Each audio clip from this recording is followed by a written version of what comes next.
මේ කර්මජ රැහැනේ පින්විතනේ තියෙනවා. සැප විපාක තියෙනවා. දුක් විපාක තියෙනවා. පවක් වුණා නම් ඒකෙන් ඒකාන්තයෙන්ම දුක් විපාකයක් එන්න තියෙනවා. පිනක් වුණා නම් ඒකෙන් ඒකාන්තයෙන්ම සැප විපාකයක් එන්න තියෙනවා. ඒක කිව්වට සල්ලි මිල මුදල් ගාව ගන්න එපා. සල්ලි දිවීම සැපක් නෙමෙයි. මතකයි නේද අපි කතා කළා. කිලෝ 500ක් බර සල්ලි මිටියක් ඔළුවෙන් උඩින් තිබ්බොත් සැපයිද? සැපයිද? නෑ. එහෙනම් සල්ලි සැප ගේන්නේ නෑ පින්විතනේ. සැප ගේන්නේ පින්විතනේ පින.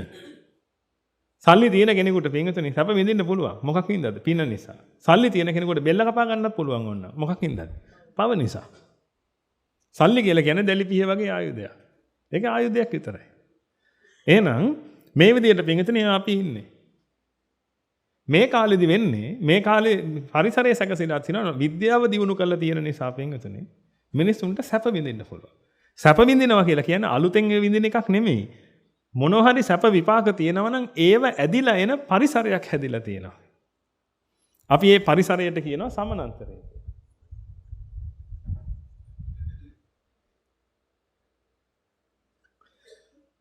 සමානන්තරය කියලා. අන්නේ සමානන්තරය හැදිලා තියෙනවා මිනිස්සුන්ට සැප විපාක ටිකක් වැඩිපුර ඇදෙන්න. දැන් එංගලන්තේ වගේ රටවල් ගත්තොත් එහෙම පින්විතනේ ඒ රටවල සැප විපාක ඇදෙන ගතිය තව වැඩි. රටක් දියුණු කරනවා කියලා කියන්නේ ඔන්න ඔය සමානන්තරය හදනවා. ඒ සමානන්තරය හදනකොට ඒට අදාළ සැප විපාක බහින්න.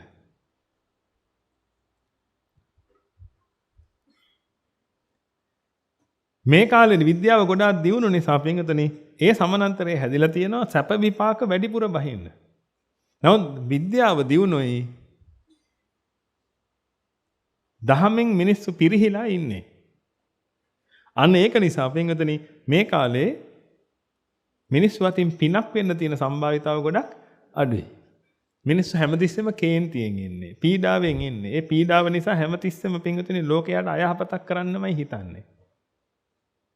හරියට හිංසා කරනවා මිනිස්සුන්ට. ළමයි වුණත් එහෙමයි පින්විතනි. බලන්න ළමයි වුණත් ඉස්කෝලේ බුලි කරනවා නේද අනිත් අය. ගුරුවරු එහෙම ඇතිනේ ඕනේ තරම් ඒගොල්ලන් සිද්ධ වෙනවා ඕක කරන්න එපා පුතේ කියා ඒව අයින් කරන්න. ළමයි බුලි කරනවා. ඒ තව අර අසරණ දරුවෙක්ව දැක්කට පස්සේ අර දරුවට හිතෙන්නේම පින්විතනි මක් කරන්නද? නිකන් මොකක් හරි නිකන් වචනයක් හරි කියලා ඉවරලා එයාව තව පල්ලෙහාට දාන්න බුලි කරන්න.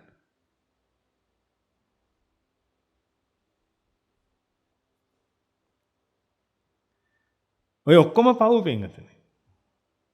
හිතන් ඉන්න එපා කවදාවත් මිනි මරණක විතරයි පව් කියන. ඔය ඔක්කොම පව්. උද බින්දු නිපාතේන උද කුම්භෝපි පූරති. වතුර බින්දුව පිරීලා වතුර කලේ මක් කළා යනවාද? වතුර බින්දුව වැටිලා වතුර කලේ පිරීලා යනවා කොවිලේ හරි පින්විතනේ. ඒ වගේ ඔන්නෝම පින්විතනේ මේ කාලේ මේ පරිසරයේ පින්විතනේ මිනිස්සුන් හරියට පව් කරන පරිසරයක්. ඒක නිසා මොකද වෙන්නේ? පින් වළඳ පව් කරනවා. ඔන්න ඔය පරිසරය හැදිලා තියෙන්නේ. පින් වළඳ පව් කරනවා. කරගෙන යන්න. ඔන්න පිනක් වැළඳුවා. දැන් වැළඳුවා කියලා කියන්නේ දැන් ඒ විපාකේ නැහැ. ඒ වෙනුවට මොකද්ද කළේ? පව. පරිසරයේ සමානන්තරය හැදිලා තියෙන්නේ පින් වැදෙන්න. සැප. නේද? හොඳ හෝටලයකට ගිහිල්ලා කන්න ගියා. ඒ සැප. AC කරලා තියෙන හොඳ පුටු තියෙන ඉඳගත්තා. හැබැයි වේට පොඩ්ඩක් පරක් වුණා. දැන් මොකද කරන්නේ? දැන් පැනගෙන ගියා. දැන් මොකද වෙන්නේ? පින කෑවා පව හැදුවා. පින කෑවා පව හැදුවා.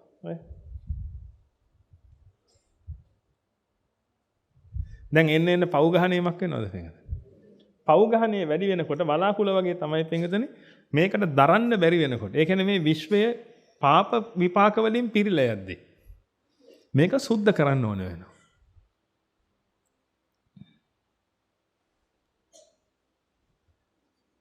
කාටද? ඊශ්වරටද?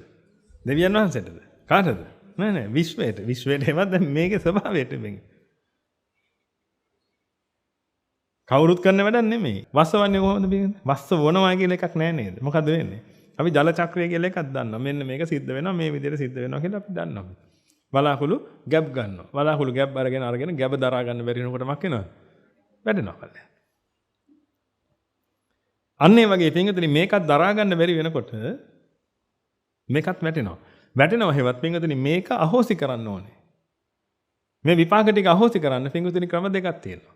මොකක්ද? එක අරිහත් වෙලා පිරිනිවන් පාන්න ඕනේ. ඒක කල්ලිමුද? ඒක වෙයිද? ලෝකේ ඉන්න ඔක්කොම අරිහත් වෙලා පිරිනිවන් පානවා. ඒක වෙන්නේ නැහැ. එහෙනම් වෙන්න තියෙන එක ඊළඟ එක මොකද්ද? පරිසම් දෙනවා. මේවා පරිසම් දෙනවා. මතක නැහැ පින පරිසම් දීලා ඒ පින අයින් වුණා. ඒක වෙනුවට පවක් කළාට පස්සේ එතනට පවක් එකතු වුණා. ඔන්න ඒ විදිහට පින්විතනි මේ සමස්ත විපාක ශක්තිය පාප විපාක බවට හැරෙනවා. දැන් හැරෙමින් පවතින්නේ. මේවා ප්‍රතිඵල ඔබ දැකගනී පින්විතනි 2030 විතර පණිද්දී. මේක වැටේ. එතකොට ඔබට තේරෙයි පින්. දරුවන් හොඳට උගන්වලා එහෙම තියාගෙන ඉන්න. මම එදාට ඔබට කියනවා මාගාවට එයිනේ ඔබ එදාට. මම එදාට ඔබට මේ එකම පැහැදිලි කරලා දෙනවා. පැහැදිලි කරලා වැඩක් නැහැ. එන්නේ වැලහින්නක් වගේ ආණ්ඩා වැලපි එන්නේ. ඉතින් එදාට මොනවා කියන්නද?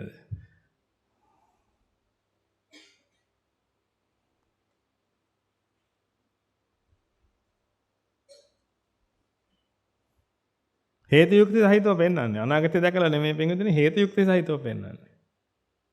මෙන්න මේවා වෙන්න පුළුවන්. මේක නොවෙන්නත් පුළුවන්. නොවෙන්න කරන්න හැම දෙයක් තියෙනවා. මම කරන්න ඕනද? ලෝකේ පිනට නැඹුරු කරවන්න. පුළුවන්. උත්සාහ කරමු. ඒකට තමයි අපි මේ උත්සාහ කරන්නේ. නැත්නම් පිනට නැඹුරු කරන්නම නෙමෙයි. නිවනට නැඹුරු කරන්න උත්සාහ කරන්නේ අපි ලෝකේ. ඒ නිවනට නැඹුරු කරන්න කරන උත්සාහයේදී පිරිසක් පිනට නැඹුරු වෙයි. ඒ පිනට නැඹුරුනොත් මේක තව කල්යයි. නැත්නම් පින්වදනේ මේ බොහොම ළඟපාතකදී මේක එන්න නියමිතයි. මොකද හේතුව ඔබට තේරෙනවනේ. මිනිස්සෙක් දවසක කරන කර්ම වලින් වැඩි හරියක් පුණ්‍ය කර්මද පාප කර්මද කරන්නේ. පාප කර්ම කරන්නේ පින වළඳ කියලා ඔබට තේරෙන්නේ නැද්ද? හොඳ ලස්සන ගෙයක් හදාගෙන ඒ ගේ ඇතුලේ ඔක්කොම AC කරගෙන ඔක්කොම කරගෙන වතුර ටිකක් අදින්න තියනවද අද? මං හිතන්නේ මෙතන එක ගෙයක්වත් නැතුව ඇති පින්වතුනි ලිඳෙන් වතුර ඇදලා වතුර බොන. අතරින් පතර ඇති ගෙයක් දෙකක් වොන්න. ලිඳෙන් වතුර ඇදලා වතුර බොන. වතුර එකක් අදින්න නැහැ. වතුර එකක් කලේ තියාගෙන එන්න නැහැ. කලේ උකුලේ තියාගෙන එන්න නැහැ. ඒ මොකුත් නැහැ. සමහරට පින්වතුනි හේනට කුඹුරටවත් කලයකින් වතුර අදගෙන ගිහලා දාන්න දෙයක් නැහැ. මෝටර තියෙන ඔක්කොම ඒ ගෙනල්ලා ගහලා ඒ ටික කරන්න. එහෙනම් මිනිස්සු සැප භුක්ති විඳිනවා. හැබැයි සැප භුක්ති විඳින්නට කරන්නේ වැඩිපුර පව්. නේද? සැප භුක්ති විඳිනවා. ඉස්සර නම් මිනිස්සුන්ට සිද්ධ වෙනවා පින්වතුනි ගිහලා කොලයක් ගාන බල කෘමියෝ ඉන්නවා නම් ඒගොල්ලෝ අයින් කර මොන හරි කරන්න. නේද? දැන් එච්චර දුක් විඳින්න ඕනේ නැහැ.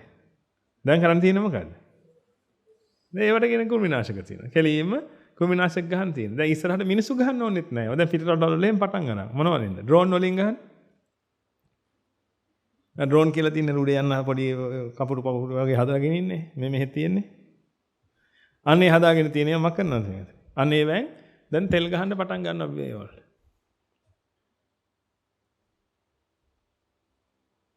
උදේ මිනිස්සුන්ට මහන්සි වෙන දෙයක් ඇත්තෙම නැහැ. අක්කරයකට ගහගෙන ගියා ඔක්කොම කෘමිනාශක.